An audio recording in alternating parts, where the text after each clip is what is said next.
Hello दोस्तों, मैं आपके सामने फिर से लेकर के आ गया हूँ रेशियो प्रोपोर्शन की क्लास नंबर 6। इससे पहले मैं क्लास 5 आपको करवा चुका हूँ, ये क्लास नंबर 6 है। ठीक है, देखिए क्लास नंबर 5 में आपके लास्ट दो क्वेश्चन 38 और 39 वो रह गए थे, पहले मैं उनको कराया हूँ, फिर मैं इससे आगे बढ़ता हूँ। ठीक है, बात ज़्यादा ना करते हुए पहले क्वेश्चनों को आगे बढ़ाते हैं।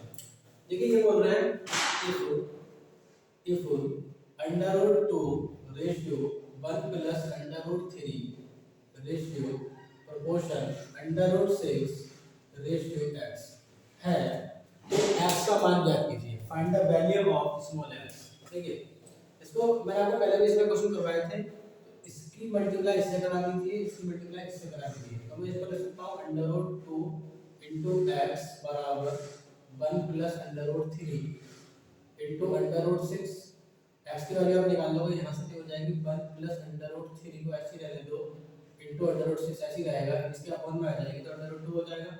क्लियर है, एक्स बराबर 1 प्लस अंडर रूट 3 को ऐसे रहने दो, अंडर रूट 6 को मैं लिख सकता हूँ under root 2 into under root 3 and upon में अंडर रूट 2 सेम ऐसे रहेगा, अंडर रूट 2 से अंडर रूट 2 कट जाएगा एंड एक्स बराबर बचेगा आपका 1 प्लस अंडर रूट 3 एंड इसकी मल्टीप्लाई आगे ऐसे रहने दो, इसकी मल्टीप्लाई कर दो, x बराबर इसकी मल्टीप्लाई इससे करेंगे तो अंडर रूट 3 आ जाएगा प्लस इसकी इससे करेंगे 3 आ जाएगा, इसकी फाइनल वैल्यू आ जाएगी root 3 plus 3, option number A आ जाएगा।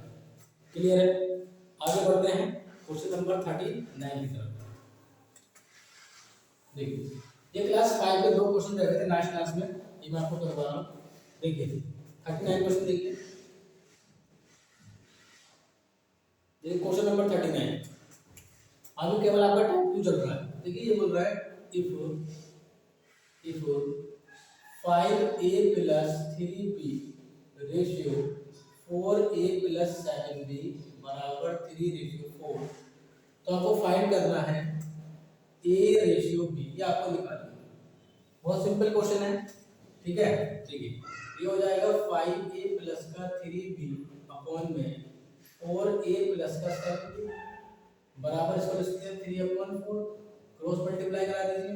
देखिए इधर जाएगा 4×5 20a हो जाएगा प्लस 4×3 12b हो जाएगा बराबर इधर जाएगा 3×4 12a हो जाएगा प्लस 3×7 21b हो जाएगा। क्लियर है, ए वाले को एक तरफ बी वाले को एक तरफ ले जाओ, तो 20a इसको तो ले आओ -12a हो जाएगा बराबर इसको 21b को ऐसे रहने दो, इसको इधर ले आओ -12b हो जाएगा। क्लियर है, देखिए 20 में से 12 घटाओगे तो 8a बचेगा, 21 में से 12b घटाओगे तो 9b बचेगा एंड a को ऐसे रहने दो, b को इधर ले आओ बराबर 9 का ऐसे रहने दो, a को इधर ले आओ 8 को, तो a रेशियो b बराबर आ जाएगा 9:8। ये आपके क्वेश्चन का फाइनल आंसर है।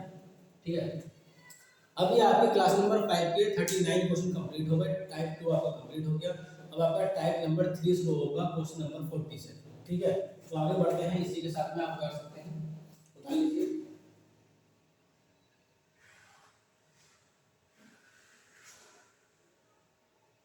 ठीक है, चलते हैं आगे क्लास नंबर 6 की तरफ।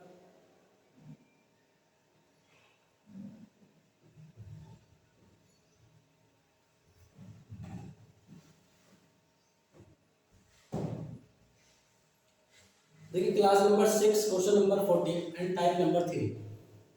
टाइप नंबर 3 है, क्वेश्चन नंबर 40 है, ध्यान से देखिएगा। ठीक है, धीरे धीरे हम सारी मैथ कंप्लीट कर लेंगे। इसी तरीके से हम 40 क्वेश्चन तक आ चुके हैं। ठीक है, अगर आप उससे जुड़े रहे तो आपकी मैथ बहुत अच्छी हो जाएगी। आप एसएससी का कोई भी एग्जाम अगर दोगे तो मैं 100% आपसे ये वादा करता हूँ कि आप उसमें कुछ ना कुछ सीखोगे। ऐसे ही धीरे धीरे आपका क्वेश्चन का लेवल बढ़ता जाएगा। ठीक है, इजी से हाई लेवल की तरफ हम चलेंगे। देखिए क्वेश्चन नंबर 40 टाइप नंबर 30। देखिए ये कह रहे हैं तीन संख्याओं में 10, 15, 24 का अनुपात है, यदि तीनों संख्याओं का योग 98 हो तो बड़ी संख्या ज्ञात कीजिए। The ratio of three numbers is 10, 15, 24 and the sum of the three numbers is 98, then find the larger number. आपको बड़ा नंबर बताना है। देखिए तीन संख्याएं कौन सी हैं? 10 रेशियो 15 रेशियो 24 अनुपात है तीनों संख्याओं का योग, यानी इनका पूरे का योग कितना है? इनको अगर हम संख्या मान लें तो ये कितना है 98 है। क्लियर है? इसको जोड़ लीजिए। देखिए अगर आप इसको जोड़ोगे तो 5 4 9 हो जाएगा, 5 4 9 हो जाएगा, और 2 और 3 और 1 4 49 हो जाएगा। इन सबका योग 49 है और टोटल योग कितना से 90 है, तो 49 बराबर 98 हो जाएगा। एक की वैल्यू निकालोगे तो 2 बार कट जाएगा, तो एक का मान कितना आ रहा है 2 आ रहा है। आपसे पूछेगा बड़ी संख्या, तो पहले आप एक का मान जो है 10 का मान निकालिए, तो 10 से मल्टीप्लाई करेंगे कितना हो जाएगा 20 हो जाएगा, फिर 15 से मल्टीप्लाई करेंगे कितना हो जाएगा 30 हो जाएगा, और फिर 24 से मल्टीप्लाई करेंगे 24 दूनी 48 हो जाएगा। तो आपसे क्या पूछा है सबसे बड़ा नंबर, देखिए 20 30 और 48 में सबसे बड़ा नंबर कौन सा है 48 है, तो ऑप्शन नंबर आपका सी हो जाएगा 48। क्लियर है? चलें आगे क्वेश्चन नंबर 41 की तरफ। ठीक, देखिए क्वेश्चन नंबर 41 टाइप थर्ड आपका चल रहा है, मस्ती के साथ पढ़िएगा। ठीक है, देखिए क्वेश्चन नंबर 41 देखिए। देखिए बोल रहा है एक विद्यालय में 400 विद्यार्थी थे, जिनमें लड़के तथा लड़कियां 5:3 के अनुपात में हैं।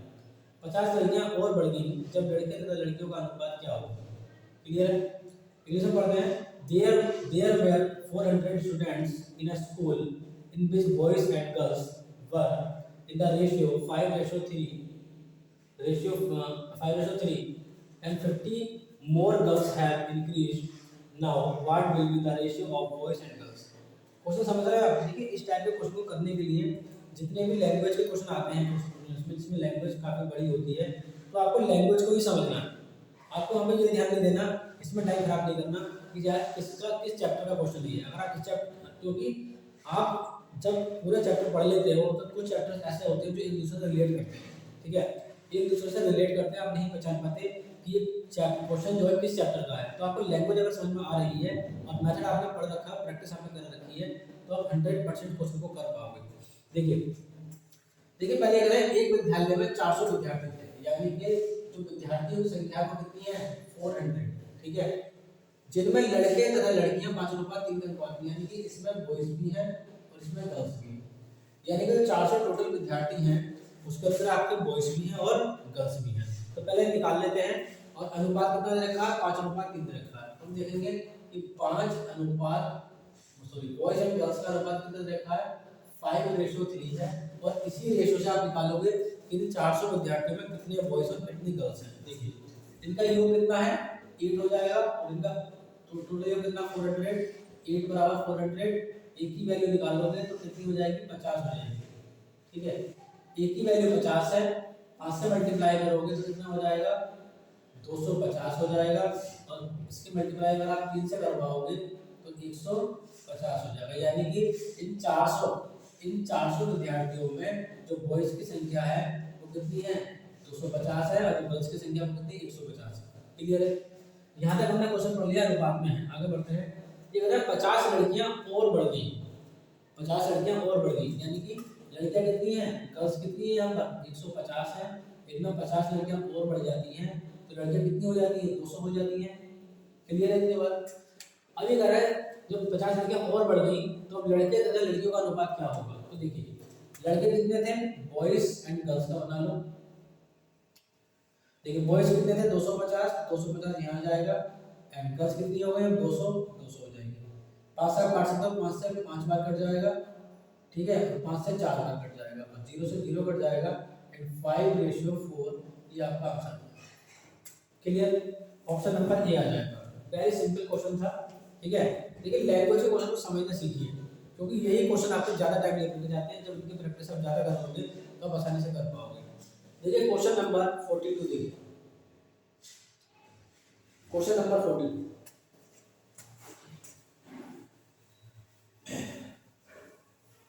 क्वेश्चन नंबर 42 देखिए,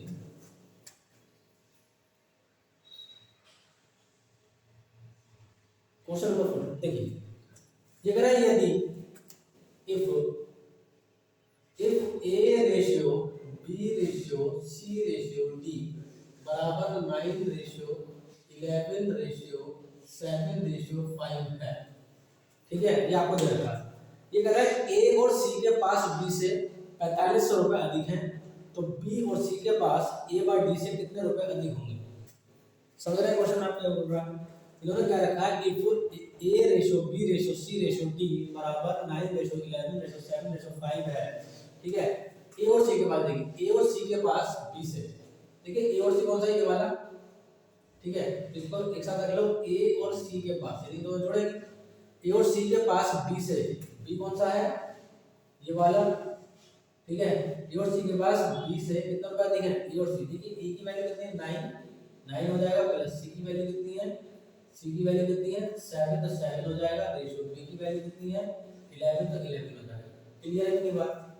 45 रुपये अधिक है, तो बी और सी के पास देखिए, तो बी और सी के पास ए बार डी से, ए और डी से कितने रुपए अधिक होंगे, तो देखिए बी कितना है 11, तो 11 लिख दीजिए, प्लस सी कितना है यहाँ पर 7, तो 7 लिख दीजिए, रेशियो ए कितना है यहाँ पर 9, तो 9 लिख दीजिए, प्लस डी कितना है 5, तो 5। क्लियर है? सिंपल जोड़ दीजिए, देखिए 9 7 कितना होता है, 9 7 नहीं कितना होता है, 9 7 16, तो 9 7 16 हो जाएगा, रेशियो 11 हो जाएगा। क्लियर है? 11 7 कितने होते हैं 18 हो जाएगा, एंड 9 5 कितने होते हैं 14 हो जाएगा। क्लियर है? अब देखिए ये कर रहे हैं, ए और सी के पास 20 से 45 रुपए अधिक है। देखिए इस लाइन को गौर से पढ़िएगा, ए और सी के पास 20 है, 45 रुपए अधिक है।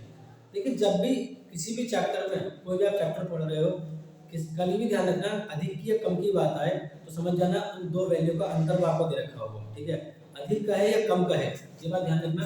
अधिक का है, आपसे कभी भी किसी क्वेश्चन में अधिक का है या कम का है तो समझ जाना उन दोनों का क्या दे रखा होगा, अंतर दे रखा होगा। इतनी बात आप हमेशा ध्यान रखिए किसी भी चैप्टर को करते हुए। देखिए एक है ए और सी के पास 20 से 45 रुपए अधिक है, यानी कि ए और सी के पास 20 से कितना रुपए अधिक है 45 रुपए, और इनका अंतर कितना है दोनों का अंतर कितना 5 है, और रियल में कितना अंतर है इसका, रियल में 45, ठीक है। एक की वैल्यू आप निकालोगे तो कितनी आ जाएगी, आपके पास 900 आ जाएगी, ठीक है। एक का मान 900 निकल के आ गया। अब पूछ रहा है कि बी और सी के पास ए और डी से कितने रुपए अधिक है, बी और सी के पास ए और डी से कितने रुपए अधिक है, तो यानी कि इनका अंतर कितने का, बोलिए इनका अंतर कितने का, इसमें कितने का अंतर है 4 का, तो आपसे 4 की वैल्यू पूछिए, तो 4 से मल्टीप्लाई करा दीजिए, 4 में कितना हो जाएगा 36, तो इसका फाइनल आंसर आ जाएगा, ये आपका आंसर है ऑप्शन नंबर डी है। बोलिए, मैं उम्मीद कर रहा हूँ आपको समझ में आ रहा होगा, बहुत आसानी के साथ मैथ को सीखेंगे, ठीक है। देखिए आज क्वेश्चन नंबर 43, क्वेश्चन नंबर 43 देखिए, क्वेश्चन नंबर 43 देखिए, क्वेश्चन नंबर थोड़ा जूम कर देता हूँ। क्वेश्चन नंबर 43 देखिए क्या कह रहा है, ये बोल रहे हैं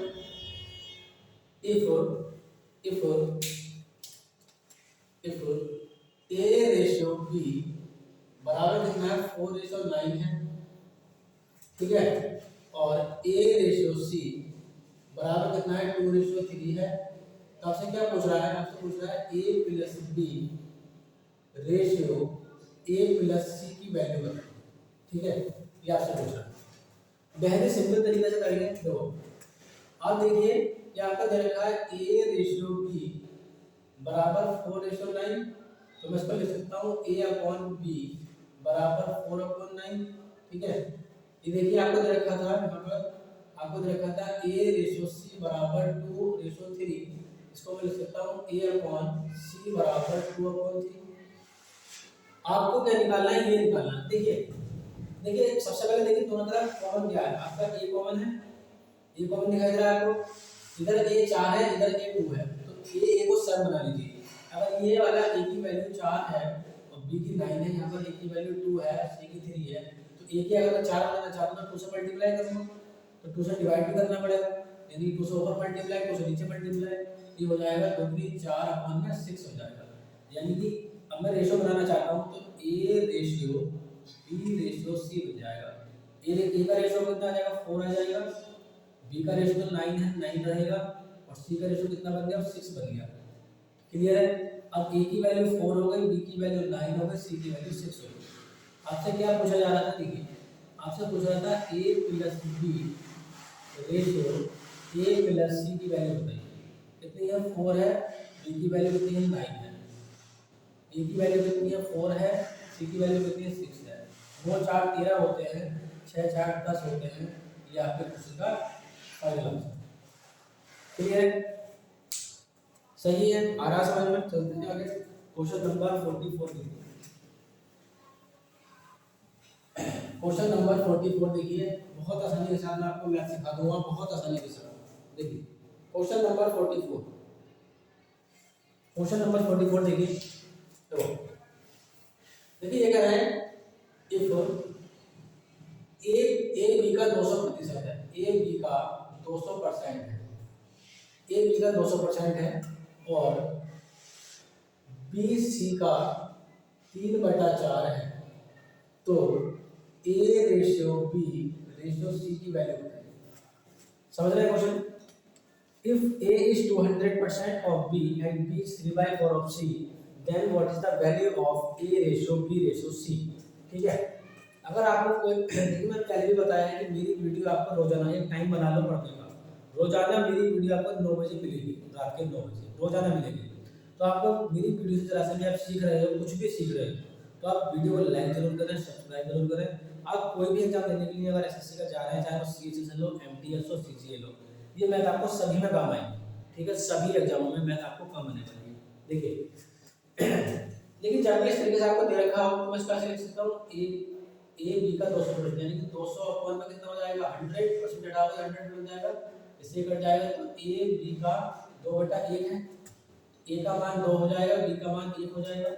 ठीक है, ठीक है। बी सी का 3/4 है, तो बी की वैल्यू 3 और सी की वैल्यू 4 हो जाएगी। तो मैं लिख सकता हूँ ए रेशियो बी 4:1 है, और यहाँ लिख सकता हूँ बी रेशियो सी 3:4 है। क्लियर है? आपसे क्या पूछा है? आपसे पूछा है A ratio B ratio C. एक ए रेशियो भी कितना है, 2:1 है, बी रेशियो कितना है, 3:4 है। वही मेथड निकल आ जाएगा, पुराना वाला हमारा क्या था मेथड, देखिए लेकिन कहाँ जाएगा खाली, आ जाएगा खाली, इसके बराबर में 1 है, 1 लिख दीजिए, जगह यहाँ खाली इसके बराबर में 3 है, 3 लिख दीजिए, आपस में मल्टीप्लाई कर दीजिए। 3 दूनी 6 होता है, 3 एकम 3 होता है, 4 एकम 4 होता है, 6 3 4, 6 3 4, ऑप्शन नंबर ए आ जाएगा। बोलो समझ में आया या नहीं आया?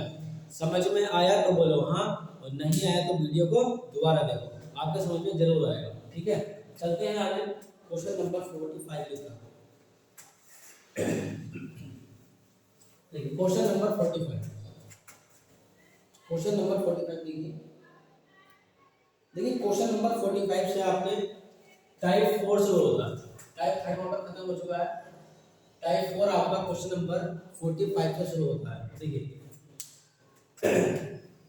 ये बोल रहा है ए बी और सी, ये जो है ए कॉमा बी और सी को 2400 रुपए 2:3:5 के अनुपात में बांटे जाते हैं, सबसे अधिक धन किसको और कितना मिलेगा?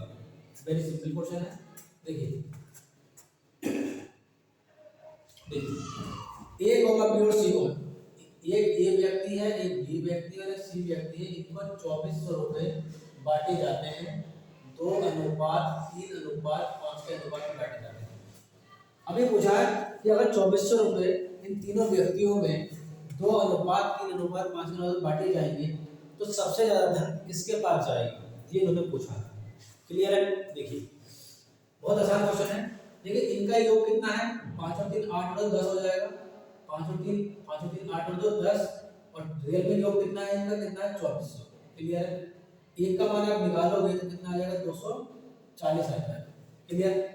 अब आपसे इसका पूछा है, सबसे ज्यादा वाला निकालना था आपको, तो पहले सिंपल निकालिए, 2 से मल्टीप्लाई, फिर 3 से मल्टीप्लाई, फिर 5 से मल्टीप्लाई, जिसमें से मल्टीप्लाई होगा तो सबसे ज्यादा आएगा वही इसका आंसर होगा।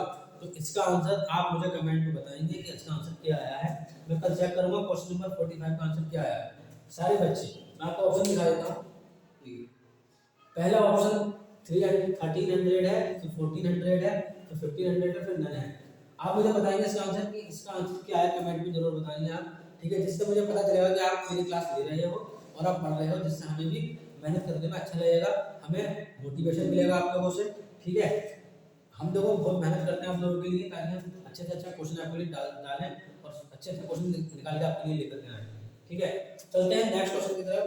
Question number 46, question number 46, question number 46 देखिए, बहुत ध्यान से देखिएगा। क्वेश्चन नंबर 46 देखिए, बहुत ज़्यादा फेमस क्वेश्चन है, बहुत ज़्यादा देखने को मिलता है क्वेश्चन, ठीक है। बहुत ज़्यादा देखने को देखा गया है, आपने देखा होगा बहुत सारे टीचर्स इस तरह क्वेश्चन को पढ़ाते हैं, और ये काफ़ी ज़्यादा इंपॉर्टेंट क्वेश्चन होते हैं, ठीक है। आपको किताबों में देखने को मिल जाएंगे, ठीक।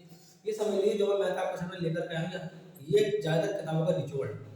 आपको किताब के पीछे नहीं भागना, आपको सीखने के पीछे भागना है, और सीखने के बाद प्रैक्टिस के पीछे भागना है। ऐसा नहीं है सीख करके छोड़ देना है, सीख करके छोड़ोगे आपका ही लॉस है, ठीक है ना। सीख करके छोड़ना आधा अधूरा ज्ञान होता है। सीख करके प्रैक्टिस सेट करोगे, प्रीवियस के पेपर करोगे, तभी सफलता मिल पाएगी, रेगुलरिटी बना कर रखोगे। ऐसा नहीं कि आज पढ़ लिए, 2 दिन तक नहीं पढ़े, फिर एक दिन पढ़ लिए, फिर 5 दिन तक नहीं पढ़े, ऐसा नहीं होगा, ठीक है। कुछ हासिल नहीं होने वाला है इससे। देखिए question number 46 very famous question, important question, तो ध्यान से समझिएगा इस क्वेश्चन को। देखिए कह रहे हैं कि एक व्यक्ति भोजन को किराए और शिक्षा पर 3:4:5 के अनुपात में धन खर्च करता है, ठीक है। यदि उसके खर्च में क्रमशः 40%, 50% और 20% की वृद्धि हो जाती है, तो उसके खर्च का नया अनुपात क्या होगा। ठीक है, कोई बात नहीं है, कर लेते हैं। देखिए भोजन की बात कर रहे हैं तो भोजन को फूड बोल देते हैं, ठीक। किराए की बात कर रहे हैं, किराए को रेंट बोल देते हैं, ठीक है। एंड शिक्षा की बात कर रहे हैं तो इसको एजुकेशन बोल देते हैं। क्लियर है। यानी कि एक व्यक्ति भोजन और किराया और शिक्षा पर 3:4:5 के अनुपात में भोजन खर्च करता है, ठीक है। यानी कि भोजन पर कितना करता है 3, इस पर 4 और इस पर 5 करता है, भोजन खर्च करता है, धन खर्च करता है। यदि उसके खर्च में क्रमशः 40% और 50% और 20% की वृद्धि हो जाती है, तो उसके खर्च का नया अनुपात, यानी कि ये भी किसका अनुपात है, खर्च का, और आपसे नया खर्च का अनुपात पूछ रहा है। यानी खर्च का अनुपात ये आपको दे रखा है और खर्च का ये अनुपात आपसे पूछ रहा है। बोलो क्लियर है या नहीं है। देखिए समझ रहे हैं। एक व्यक्ति भोजन किराया और शिक्षा पर 3:4:5 के अनुपात में धन खर्च करता है। यदि उसके खर्च में क्रमशः 40%, 50% और 20% की वृद्धि हो जाती है, तो उसका नया खर्च का अनुपात क्या होगा। यानी कि आपको खर्च का ही अनुपात दे रखा है और नए खर्च का अनुपात आपसे पूछा है, तो आपको ये जानना पड़ेगा। आपने परसेंटेज पढ़ा होगा। देखिए हर चीज आपके क्या होती है, 100% होती है नहीं होती है। देखिए तो खर्च पहले कितना था 3, तो इसको मैं यहाँ लेना 3। इसमें कितना खर्च बढ़ा 40% का, तो मैं इसको ले सकता हूँ, अगर इतना 100 में जुड़ेगा तो कितना हो जाएगा 140, तो इसमें कितना होता है 140%। क्लियर है। इसमें आपका हो जाएगा 150%, तो मैं इसको 4 लिख लेता हूँ, इनटू 150% लिख लेता हूँ। क्लियर। इसमें हो जाएगा 20% यानी कि 120%। बोलिए प्रतिशत से प्रतिशत कट हो जाएगा, 0 से 0 कट हो जाएगा, ठीक है। आपका बचेगा 3 × 14 रेशियो 4 × 15 रेशियो 5 × 12। क्लियर है। देखिए लेकिन 2 से आप काट सकते हो उसे, 2 से 7 बार काट लो, 2 से 2 बार काट लो, 2 से 6 बार काट लो। 7 या 21 होते हैं, 15 दूनी 30 होते हैं, एंड 5 छिक्का 30 होते हैं, ठीक है। सही आया बिल्कुल, ठीक। देखिए हमने काटा था इसे, देखिए हमने काटा था 2 से 7 बार, ठीक। 2 से 2 बार इसे काट लिया हमने, ठीक है। 2 से 6 बार इसे काट लिया हमने, तो 7 या 21 हो जाएंगे, ठीक। 15 दूनी 30 हो जाएंगे, एंड 6 पंजे 30 हो जाएंगे। अब देखिए क्या क्या कर सकता है, 3 से कर सकता है, 3 से 7 बार, 3 से 10 बार और 3 से 10 बार। 7:10 ये आपके नए खर्च का अनुपात है। मुझे उम्मीद है कि आपको समझ में आया होगा। ये आपका नए खर्च का अनुपात है। दोबारा समझ लीजिए, एक व्यक्ति भोजन किराया और शिक्षा पर 3:4:5 के अनुपात में धन खर्च करता है, ठीक है। अब ये कह रहा है इसी खर्च में इनके 40%, 50% और 20% की वृद्धि हो जाती है, यानी कि इसी खर्च में। और जब इसी खर्च में इनकी वृद्धि होगी तो उससे जो नया अनुपात बनेगा वो आपको निकालना है, यानी कि नया खर्च का अनुपात। तो पहले 40% की वृद्धि हुई तो हर चीज अपने आप 100% होती है। आप उसमें 140 जोड़ोगे तो कितना हो जाएगा 140%, 150%, 150%। इसको कैलकुलेट आपने कर लिया तो फाइनल जो आंसर निकल का है, यही आपका क्या है, नए खर्च का अनुपात है। चलिए क्वेश्चन नंबर 47 देखिए। Question number 47 very important question है, ये भी काफी फेमस क्वेश्चन है, ठीक है। ऐसे ऐसे क्वेश्चन मैंने आपके लिए निकाले हैं, ऐसे ऐसे क्वेश्चन जो आपको हर समय हर जगह आपको काम आएंगे। देखिए क्वेश्चन नंबर 47 ये कह रहा है एक आदमी 7 बेटों 3 बेटियों और 5 भतीजों के बीच बांटने के लिए 12,600 रुपए की राशि छोड़ता है। यदि हर बेटी को हर भतीजे से 3 गुना राशि मिले और हर बेटे को हर भतीजे से 7 गुना राशि मिले तो हर बेटी का हिस्सा ज्ञात कीजिए। क्लियर है? समझ रहे हैं क्वेश्चन आप? इंग्लिश में पढ़ देते हैं। A man leaves a sum of 12,600 to be distributed among 7 sons, 3 daughters, and 5 nephews. Full stop.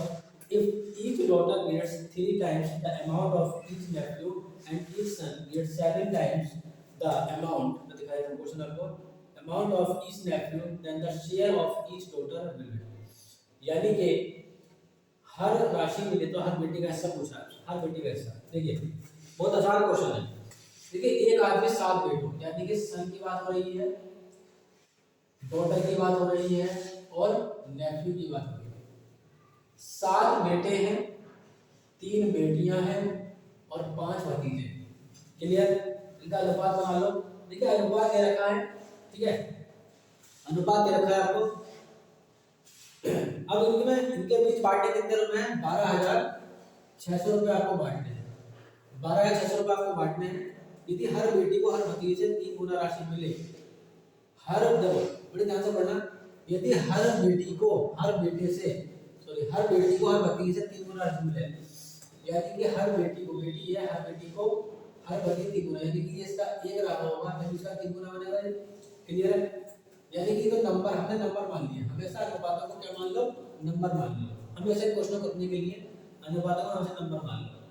तो हम ये बात कर रहे हैं आपसे कि इन्होंने कहा कि यदि हर बेटी को हर भतीजे से 3 गुना राशि मिले, यानी उन्होंने इसका 1 ले लिया, इसका 3 गुना ले लिया, 3 गुना राशि मिले और हर बेटे को हर भतीजे 7 गुना, यानी कि इधर 7 आ जाएगा, 7 गुना राशि मिले, 7 गुना राशि मिले तो हर बेटी का हिस्सा क्या कीजिए। देखिए ध्यान से देखो, देखिए अगर मान लीजिए नंबर था, अगर मान लीजिए 5 नेफ्यू को एक हिस्सा मिलेगा तो टोटल हिस्से इसके कितने हो जाएंगे? 5।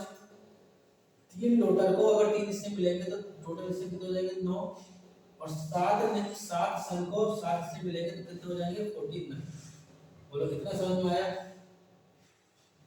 अब देखिए करें टोटल कितने को छोड़ के जाते हैं? 12,600 रुपए, यानी कि 12,600 रुपए छोड़ के जाते हैं और इनका टोटल आप जोड़ोगे तो 49 और 9 कितना होते हैं? यानी कि टोटल हो जाएगा 63।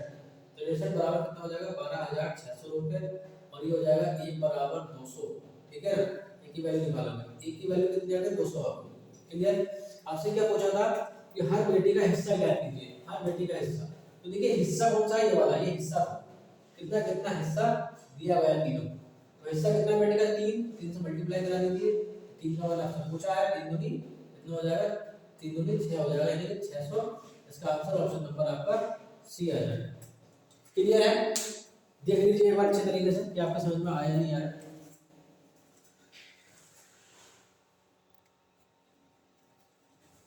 चलिए आगे, क्वेश्चन नंबर 47 हो चुके हैं आपके, ठीक है। क्लास नंबर 6 है रेशियो प्रोपोर्शन की। चलते हैं आगे।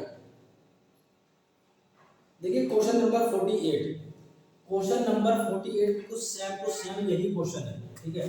क्वेश्चन नंबर 48 देखिए, क्वेश्चन नंबर 48 देखिए, क्वेश्चन नंबर 48 आपको मैं होमवर्क पे दे रहा हूँ। 48 क्वेश्चन आपको होमवर्क में है, अगर नहीं होता है तो मैं आपको कल ये वाला क्वेश्चन करवाऊंगा, लेकिन बिल्कुल सेम क्वेश्चन है। आप इसका आंसर मुझे कमेंट में जरूर बताएंगे, इससे मुझे ये पता चलेगा कि आप मेरी क्लासेस ले रहे हो और हमें मोटिवेशन मिले और आप भी मोटिवेट रहें और आपको नई चीज मिल सके। चलते हैं नेक्स्ट क्वेश्चन की तरफ, क्वेश्चन नंबर 49।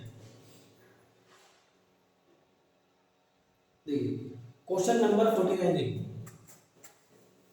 क्वेश्चन नंबर 49 ये बोल रहा है एक आदमी निश्चित दूरी को ट्रेन, बस और कार से 5:4:2 के अनुपात में तय करता है। इन वाहनों के प्रत्येक किलोमीटर के किराए का अनुपात 4:5:6 है, तो कुल खर्च किया गया किराया 6500 रुपये हो तो बस का किराया ज्ञात कीजिए। A man covers a certain distance by train, bus and car in the ratio 5:4:2.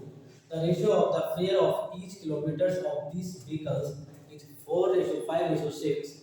Then the total fare spent is 6500 rupees. Then the bus fare is 3. यानी कि तो बस का किराया आपसे पूछा जाएगा। बहुत आसान क्वेश्चन। देखिए एक आगे इस दूरी को, देखिए डिस्टेंस की दूरी को बस, यानी कि आपको बस यानी ट्रेन की बात हो रही है, ठीक है, और बस की बात हो रही है और कार की बात हो रही है। डिस्टेंस का रेशियो दे रखा है आपको कितना, 5:4:2 के अनुपात में तय करता है। इन वाहनों के प्रत्येक किलोमीटर के किराए का अनुपात, यानी कि आपको खर्च का अनुपात दे रखा है कितना है, आपको दे रखा है 4:5:6 है। तो कुल खर्च किया गया है किराया 6800 रुपये हो, ठीक है। तो नीचे क्या निकल कर आएगा, कुल खर्च निकल कर आएगा टोटल, नीचे बचा कुल खर्च निकल कर आएगा, यानी टोटल आपका खर्च निकल कर आएगा। कुल खर्च किया गया कितना, टोटल कितना कराया उन्होंने कराया टोटल कितना 6500 रुपये हो। तो बस का किराया ज्ञात कीजिए। देखिए आप ध्यान से समझना, जो दूरी आपको दे रखी है, जो दूरी का अनुपात दे रखा है, हमेशा इस टाइप के क्वेश्चन करने के लिए जो भी दूरी का अनुपात आपको दे रखा हो हमेशा आप उसको दूरी मानोगे, ठीक है। देखो कैसे, देखिए ट्रेन से 5 किलोमीटर की दूरी ने तय की, 5 किलोमीटर से जाना है, उसका भी किराया को कितना है 4 रुपए। तो मान लीजिए 1 किलोमीटर का किराया 4 रुपए है और 5 किलोमीटर से जाना है, तो 5 चौक कुल खर्च कितना हो जाएगा 20 रुपए, ठीक है। लेकिन दूरी उसे कितनी तय करनी है 4 किलोमीटर और किराया कितना है 5 का, तो टोटल कितना हो जाएगा उसका 5 चौक 20 रुपए, ठीक है। और उसे जो है दूरी 2 किलोमीटर की तय करनी है, किराया 6 रुपए है, तो टोटल कुल खर्च कितना हो जाएगा 6 दूनी 12 रुपए। बोलो क्लियर है। 2 से आप इसे काट सकते हो 10 बार, इसे काट सकते हो 10 बार, इसे काट सकते हो 6 बार, और काट लो 2 से 5 बार, 2 से 5 बार और 2 से 3 बार। तो टोटल रेशियो कितना बन जाएगा 5:5:3 और कुल कितने रुपए हैं इनके 6500 रुपए, ठीक है। इनको जोड़ लो, इनको आप जोड़ोगे 13 हो जाएगा बराबर 6500 हो जाएगा। तो 1 की वैल्यू निकालो कितना आ जाएगा 500 हो जाएगा। बन के ही पीछे आपको भागना है। ये कह रहा है तो कुल खर्च किया गया किराया 500 रुपए हो, तो बस का किराया क्या कीजिए। तो देखिए बस का किराया, देखिए बस का किराया कितना था 5 था, तो आपसे 5 की वैल्यू पूछ रहा है, तो मल्टीप्लाई 5 ही करवा दीजिए, कितना आ जाएगा मेरे बच्चों 2500 आ जाएगा। यही आपके क्वेश्चन का फाइनल आंसर। क्लियर है। मैं उम्मीद करता हूं आपको समझ में आया होगा। ये आपके क्वेश्चन नंबर 49 खत्म हो चुके हैं, टाइप नंबर 30। अब टाइप नंबर 4 शुरू करते हैं। टाइप नंबर 4,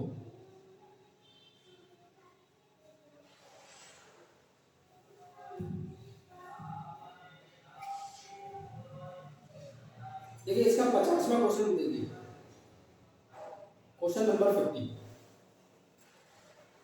50 क्वेश्चन आज कवर हो जाएंगे, फिर कल हम अगली क्लास लेकर जाएंगे इसकी क्लास नंबर 7। ये क्लास नंबर 6 चल रही है।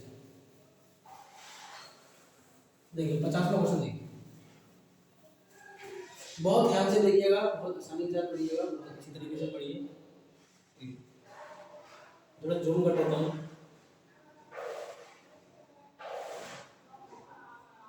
देखिए ये कह रहे हैं पुरस्कार के 1800 रुपए की राशि 3 छात्रों ए को बी तथा सी में इस प्रकार बांटी गई है कि ए के हिस्से का 4 गुना बी के 6 गुने के बराबर है, जो सी के हिस्से का 3 गुने के बराबर है। तो ए का हिस्सा बताइए। बहुत सिंपल क्वेश्चन। देखिए ए बी पुरस्कार के 1800 रुपए की राशि 3 छात्रों में ए और बी और सी में इस प्रकार बांटी गई है कि ए के हिस्से का 4 गुना, यानी कि ए के हिस्से का 4 गुना, यानी कि ए के हिस्से का 4 गुना बी के हिस्से के 6 गुने के बराबर है, जो सी के हिस्से के 3 गुने के बराबर है।